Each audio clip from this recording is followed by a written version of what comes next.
I let my bully sister punish my own son after his niece destroyed months of his work, then trashed whatever was left to teach empathy. IT didn't teach him anything. IT broke him. My son doesn't look at me the same way anymore. I need to start there, at the end, because that's where I live now. In the after. In the silence that sits between us at dinner. In the way he flinches when I reach for his shoulder. In the way he closes his bedroom door the second he gets home and doesn't open it until morning. He's 13. He used to run to me when I came through the front door. He used to sit next to me on the couch and lean into my arm while we watched movies. He used to show me things he was working on, eyes bright, voice fast, the way kids talk when they trust you with something that matters to them. He doesn't show me anything anymore. He doesn't talk fast. He barely talks at all. And that's my fault. Not his teacher's fault. Not the school's fault. Not the world's fault. Mine. I did this to him. I did it with my own hands. And I'm writing this because he deserves to have the truth said out loud, even if the truth makes me the worst parent in this comment section. My name is Dana. I'm 41. I'm a single mother. My son's name is Ethan. He's 13 now. He was 12 when this happened. And I need to explain who Ethan is before I explain what I did to him, because understanding the damage requires understanding what existed before I broke it. Ethan is quiet. He's always been quiet. Not shy. Not withdrawn. Just internal. He processes things slowly, deeply, and mostly alone. He's the kid who sits at the back of the classroom and gets average grades but then comes home and builds things that make you stop and stare. When he was 9, he built a working catapult out of popsicle sticks and rubber bands that launched a marble across the living room. When he was 10, he taught himself to code from YouTube videos and made a basic video game that his friends played at school on their Chromebooks. When he was 11, he started drawing. Not kid drawings. Real, detailed, intricate architectural drawings of buildings and cities and interiors. He'd spend hours at his desk with graph paper and mechanical pencils and a ruler, constructing worlds that existed only in his head and on those pages. His art teacher told me he had a rare spatial intelligence. I didn't fully understand what that meant. I just knew my kid was special. Not in the way every parent thinks their kid is special. In a real, observable, documentable way. He had a gift. And I destroyed the thing that gift had spent months building. The project. I need to tell you about the project. Ethan had been working on a scale model of a city for 7 months. 7 months. He called it Meridian. It started as a school assignment for his 6th grade social studies class. They were supposed to build a small model of a community. Most kids glued some cardboard boxes to a poster board and called it done. Ethan built a city. He used balsa wood, foam board, wire, paint, printed textures he designed on the computer, LED lights powered by a small battery pack, and clear acrylic for windows. Meridian had a downtown district with 12 buildings, a residential neighborhood, a park with miniature trees made from twisted wire and green sponge, a river made from resin he'd poured and cured, a bridge, a transit system with tiny vehicles, and a city hall with a working light inside. He'd spend every weekend and most evenings after homework on it. 7 months. The model covered half his desk and part of his floor. It was the most ambitious, detailed, patient thing I had ever seen a 12-year-old create. His teacher gave him an A+ and asked if she could display it at the district science fair. He said no. He wasn't done. He wanted to add more. That's who Ethan is. Was. The kid who got an A+ and said, "I'm not done yet." My sister. I need to tell you about my sister. Her name is Valerie. She's 4 years older than me. And I've been afraid of her for as long as I can remember. Not physically afraid, though she was physical when we were kids. She hit. She pinched. She broke my things when she was angry and told our parents I'd done it myself. As adults, the violence became verbal. Valerie is the kind of person who controls every room she enters through sheer force of personality. She talks louder than everyone. She interrupts. She dismisses. She makes decisions for other people and frames them as favors. She has a daughter, my niece, a 7-year-old named Chloe who has inherited Valerie's energy without any of the boundaries that should come with it. Chloe is loud, impulsive, physical, and accustomed to getting what she wants because Valerie gives her what she wants to avoid dealing with the tantrums that happen when she doesn't. I've always deferred to Valerie. I need to be honest about that. It's the pattern. She speaks, I comply. She decides, I follow. She critiques my parenting, I absorb it. She tells me Ethan is too sensitive and needs to toughen up, and I nod, because nodding is easier than arguing with a woman who has spent 45 years perfecting the art of making everyone around her feel small. I am a grown woman with a child and a mortgage and a job and a life, and I am still, in my sister's presence, the 10-year-old girl who got pinched under the dinner table and didn't tell. The incident happened on a Saturday in March. Valerie brought Chloe over for the afternoon. I hadn't invited her. She called that morning and said, "We're coming over. Chloe needs to burn some energy." That's how Valerie operates. She informs. She doesn't ask. I said okay because I always say okay. Ethan was in his room working on Meridian. He had the door closed, which was normal. He always closed his door when he was building because the model was delicate and he didn't want anyone bumping into it. When Valerie arrived, I told Chloe to play in the living room. Chloe played in the living room for about 20 minutes. Then she got bored.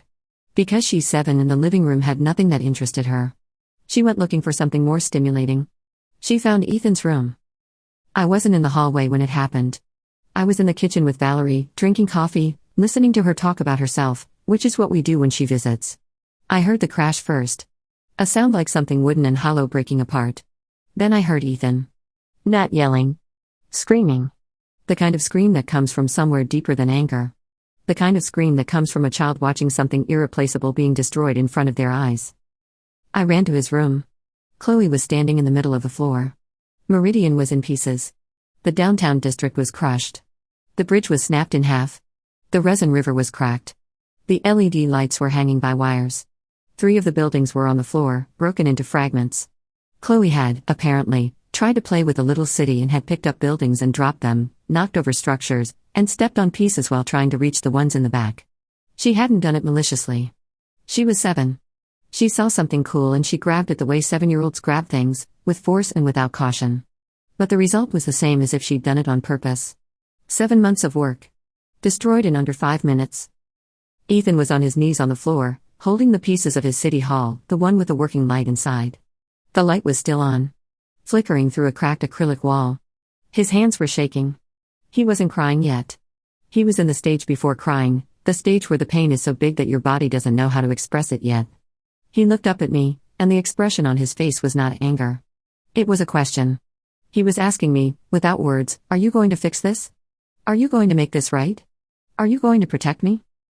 And then Valerie walked in. She looked at the floor. She looked at Chloe. She looked at Ethan. And she said, "Oh, calm down. It's just a little project." Chloe didn't mean to. Ethan said, through clenched teeth, "She destroyed it. 7 months. She destroyed everything." Valerie said, "She's 7. She doesn't know any better. You shouldn't have left it where she could reach it." Where she could reach it? In his bedroom. Behind a closed door. On his desk. In his own room. He shouldn't have left it where she could reach it.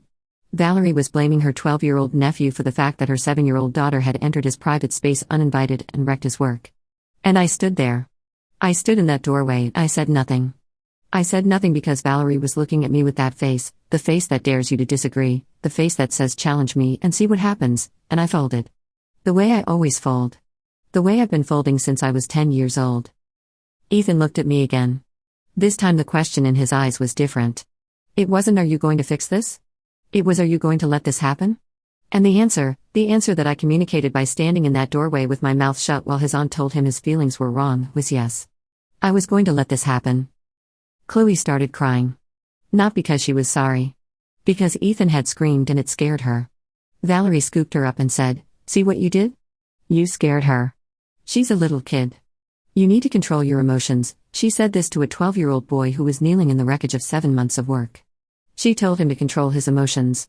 And then she said the sentence that I should have shut down immediately and didn't. He should apologize to Chloe for scaring her. Ethan's head snapped up. He said, "I'm not apologizing. She broke my city." Valerie said, "It was an accident. And you screamed at a 7-year-old. That's not okay." She looked at me. Waiting. Waiting for me to back her up. Waiting for me to do what I always do, side with her to keep the peace.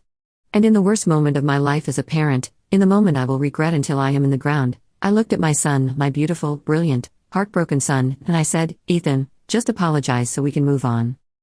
The look on his face. I will never be able to describe it accurately. It wasn't anger. It wasn't defiance. It was betrayal. Pure, undiluted betrayal. The kind that only a child can feel, because only a child trusts their parent completely enough for the betrayal to reach all the way to the bottom.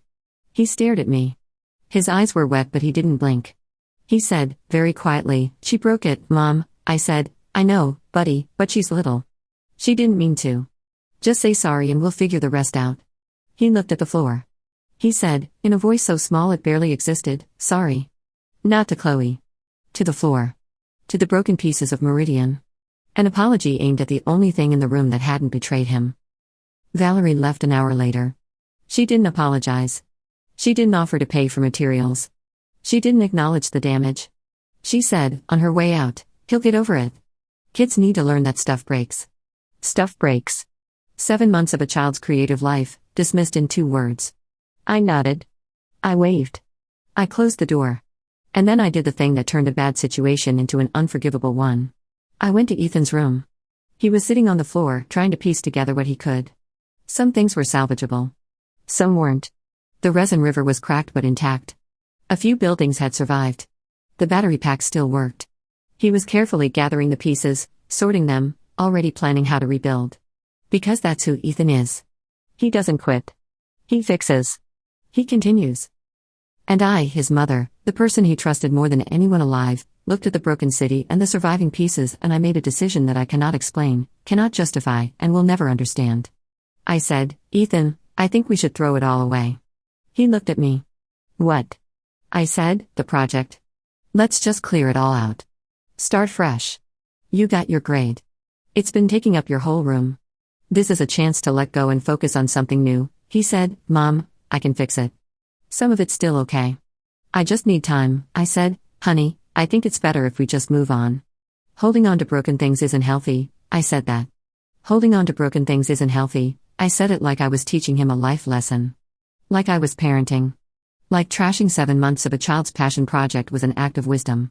What I was actually doing was erasing the evidence of what I'd allowed to happen. If the city was gone, the guilt was gone. If there were no broken pieces, there was nothing to remind me that I'd stood in a doorway and let my sister bully my child and then forced him to apologize for being hurt. Ethan said, no, he said it firmly. The firmest I'd ever heard him speak. No. I'm keeping it. I'm going to fix it. And I, because the spirit of Valerie was apparently still living in my spine, pulled out a trash bag, walked to his desk, and started sweeping the broken pieces into it. Not the salvageable ones specifically. All of them. The broken buildings and the intact ones. The cracked river and the working lights. I swept it all into a black plastic bag while my 12-year-old son stood behind me saying, Mom, stop. Mom, please stop. Mom, please. He was crying. Fully crying. The kind of crying that shakes a child's whole body. And I didn't stop. I tied the bag. I carried it to the garage. I set it next to the trash cans. I went back inside. Ethan was standing in his room. The desk was empty. The floor was clear. The room was clean. And my son was standing in the middle of it with his arms at his sides, tears running down his face, looking at nothing. He didn't look at me. He walked to his bed. He lay down. He faced the wall. He pulled the blanket over his head. He didn't speak to me for the rest of the day. He didn't speak to me the next day either. Or the day after that. By day 4, I realized something was very, very wrong. And by then, it was too late. Ethan went silent. Not the silent treatment. Not the teenage sulk. Something deeper and more permanent than that. He was functional. He went to school. He ate meals. He showered. He did homework. But the boy who used to talk to me about his ideas, who used to show me sketches and prototypes and get excited about new materials he'd found online, was gone. In his place was a child who responded to questions with fine and yeah and I don't know, and who closed his bedroom door the moment he got home and didn't open it until he had to. He moved through the house like a ghost. Present but unreachable. Visible but vacant. And the worst part is that I knew exactly why. I didn't have to guess. I didn't have to wonder. I had swept his life's work into a trash bag while he begged me to stop. The cause and effect was so direct, so obvious, so brutally clear that there was no room for denial. I broke him. I broke the thing in him that trusted me. And broken trust in a child doesn't announce itself with tantrums. It announces itself with silence. I tried to talk to him about it. 3 days after. I sat on the edge of his bed and I said, Ethan, I'm sorry about the city. I shouldn't have thrown it away. He was lying on his side, facing the wall. He didn't turn around. He said, okay. Just okay. Not it's fine. Not I'm still mad. Not how could you do that? Just okay. The single most devastating word a child can say to a parent, because it means they've stopped expecting anything from you. Okay is the sound of a child giving up on their parent's ability to do the right thing. I heard it and I felt something collapse in my chest that hasn't rebuilt since. I went to the garage that night. The trash bag was still there. I opened it. Maybe I could salvage something. Maybe I could pull out the pieces, bring them back, tell him I'd kept them, that we could rebuild together. I untied the bag and I looked inside and my stomach dropped. The bag had been sitting against the hot water heater. The heat had warped the foam board. The balsa wood pieces had gotten damp from the garage floor and started to swell. The resin river was cracked into 3 pieces. The LED wires were tangled and frayed. I'd thrown it away carelessly, in a bag that wasn't protective, in a space that wasn't climate-controlled, and the materials had deteriorated beyond recovery. The city was gone. Not broken. Gone. Not even wreckage left. I tied the bag back up, and I sat on the garage floor and I cried so hard I couldn't breathe. I told my best friend, Lydia, what I'd done. I told her over the phone, hoping she'd say something that would make me feel less monstrous. She listened. When I finished, she was quiet for a long time. Then she said, Dana, why did you do that? I said, I don't know. I think I was trying to help him move on, she said, no. You were trying to make yourself feel better. You were ashamed that you didn't stand up to Valerie, and you couldn't look at the evidence of that, so you erased it. And you used your child's grief as the material. I didn't argue. She was right. Every word. I committed the cardinal sin of parenting. I prioritized my own emotional comfort over my child's well-being. I'd looked at my son's pain and decided it was less important than my guilt. I trashed his work to trash the reminder of my failure. And the person who paid for that transaction was a 12-year-old boy who had done absolutely nothing wrong. Ethan stopped building things. That's the part that keeps me awake at 3 a.m. The mechanical pencils sat untouched in the cup on his desk. The graph paper went unused. The box of balsa wood and foam board that I'd bought him for Christmas sat in his closet, unopened. He didn't draw. He didn't sketch. He didn't code. He didn't make anything. The creative drive that had defined him since he was 9 years old, the thing his teacher called rare, the thing that made him light up in a way that nothing else did, went dormant. Not because someone told him to stop. Because the person whose approval mattered most had taken the thing he'd made and thrown it in the trash. What's the point of building something if the person you want to show it to is the same person who will destroy it? His grades dropped. Not dramatically. Enough. From B+ to C-. His teachers noticed. His social studies teacher, the one who'd given him the A+ on Meridian, emailed me to ask if everything was okay at home. I wrote back and said he was going through a phase. A phase. I called the destruction of my child's trust in me a phase. Because admitting the truth to his teacher would have meant admitting it to myself, and I wasn't ready for that yet. I was still in the stage of parenting failure where you minimize and deflect because the full weight of what you've done is too heavy to hold. I tried to fix it with stuff. I bought him a new model kit. A pre-made one, the kind you assemble from instructions. He looked at it, said thanks, and put it in his closet next to the unopened balsa wood. I bought him a drawing tablet. He used it twice and then it sat on his desk collecting dust. I offered to take him to the craft store to pick out materials for a new project. He said, I'm good. 2 words. I'm good. The polite version of leave me alone. Every attempt I made to reignite what I'd extinguished was met with the same flat, cooperative refusal. He wasn't rude. He wasn't angry. He was worse than both of those things. He was indifferent. The fire was out, and no amount of kindling I placed in front of him was going to relight it, because I was the one who'd poured water on it. I finally got Ethan into therapy about 2 months after the incident. He went reluctantly. He sat in the chair and answered questions. His therapist, a woman named Dr. Reeves who specializes in adolescence, called me after the 3rd session. She said, I'd like to talk to you about what Ethan shared with me. She said it in the tone that therapists use when they're about to tell you something you don't want to hear. She said, Ethan told me about the city he built. He told me about his cousin breaking it. He told me about being made to apologize. And he told me about you throwing away the rest. She paused. Then she said, Mrs. Santos, your son didn't lose a project. He lost evidence that his effort matters. He built something over 7 months. His cousin destroyed it. His aunt blamed him. You made him apologize. And then you threw away what survived.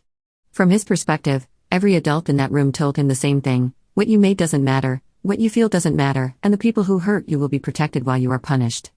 I held the phone away from my face because I didn't want her to hear the sound I made. She continued. He's not angry at you, Dana. That would actually be healthier. He's resigned. He's decided that investing effort into things he cares about is unsafe because the people he trusts will take it from him. That's not a phase. That's a wound. And it needs to be addressed by the person who caused it. The person who caused it. Me. His mother. The one who was supposed to be his safe place. I confronted Valerie. Not immediately. It took me 3 weeks to build the courage. I called her and I said, I need to talk to you about what happened with Ethan and Chloe. Valerie said, oh my God, is he still upset about that? It's been months. Still upset about that. Like it was a scraped knee.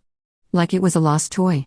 Like 7 months of creative work destroyed by her unsupervised child was a minor inconvenience that should have a 2-week expiration date on the grief. I said, Valerie, Chloe destroyed something that mattered to him. You told him it was his fault. You made him apologize. And you've never once acknowledged the damage, she said. He left it out where a kid could get to it. I said, he left it in his bedroom. Behind a closed door. Chloe went in without permission, she said. Kids explore. That's what they do, I said, and when they break things, their parents take responsibility. You never took responsibility, she said. I'm not paying for a school project, Dana, I said. I'm not asking for money. I'm asking for an apology. To my son, she laughed. She actually laughed. She said, you're being dramatic. Just like him. Just like him. Dramatic. The word she uses to dismiss every feeling that inconveniences her. I hung up. I haven't spoken to Valerie since. That was 5 months ago. She's texted me twice. The first time, you're really going to end our relationship over a toy? A toy. She called Meridian a toy. The second time, Mom says you're not returning her calls. This is getting ridiculous. I didn't respond to either message. My mother, who has spent her entire life mediating between Valerie and everyone Valerie hurts, called me to say I was overreacting in that sister's fight. I said, Mom, this isn't a fight. This is me choosing my son over my sister. Something I should have done the day it happened, she said. You're going to regret pushing family away. I said, I already have the regret. And it's not about Valerie. Ethan is 13 now. It's been 10 months since the incident. Some things have gotten slightly better. He talks to me more than he did in those first terrible weeks. He answers questions with short sentences instead of single words. He lets me sit in his room sometimes, though he doesn't show me anything he's working on, because he isn't working on anything. The desk is clean. The pencils are in the cup. The closet still has the unopened materials. He goes to therapy every 2 weeks. Dr. Reeves says he's processing, but that trust repair takes time, especially when the breach comes from a primary attachment figure. Primary attachment figure. That's clinical language for his mother, the one person on earth he should have been able to count on. Last month, I walked past his room and his door was open, just a crack. I glanced in. He was sitting at his desk. He had a piece of graph paper out. He was drawing something. Small. Tentative. Just a few lines. A building, maybe. Or the beginning of one. He saw me looking and he covered the paper with his hand. Reflexively. The way you'd hide something precious from someone you don't trust with it. He looked at me. I looked at him. I said, that looks cool. He said, it's nothing. He folded the paper and put it in his desk drawer. He closed the drawer. He closed the door. I stood in the hallway and I pressed my back against the wall and I slid down to the floor and I sat there for a long time. He's drawing again. But he's hiding it. From me.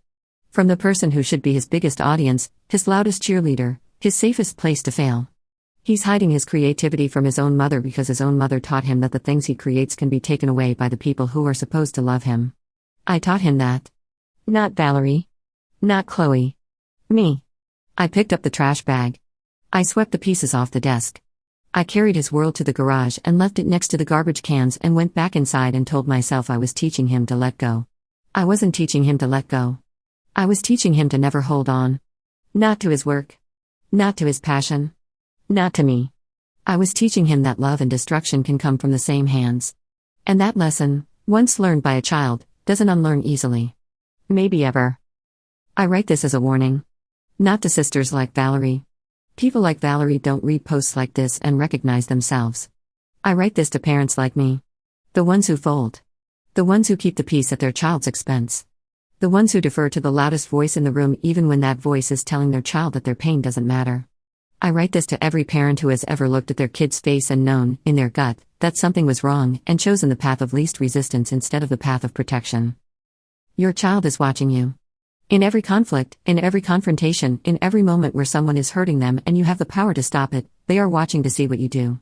And if what you do is nothing, if what you do is side with the person causing the harm because it's easier, if what you do is sweep their broken world into a trash bag and call it a lesson, they will learn something. Just not what you intended. They'll learn that you are not safe. And once a child learns that about their parent, you don't get to decide when they unlearn it. Ethan draws now with his door closed and his hand over the paper. That image is my punishment. And I will carry it for the rest of my life. Not because he won't forgive me. Maybe he will, someday. But because the boy who used to run to me with his sketches, eyes bright, voice fast, saying, "Mom, look what I made," that boy is gone.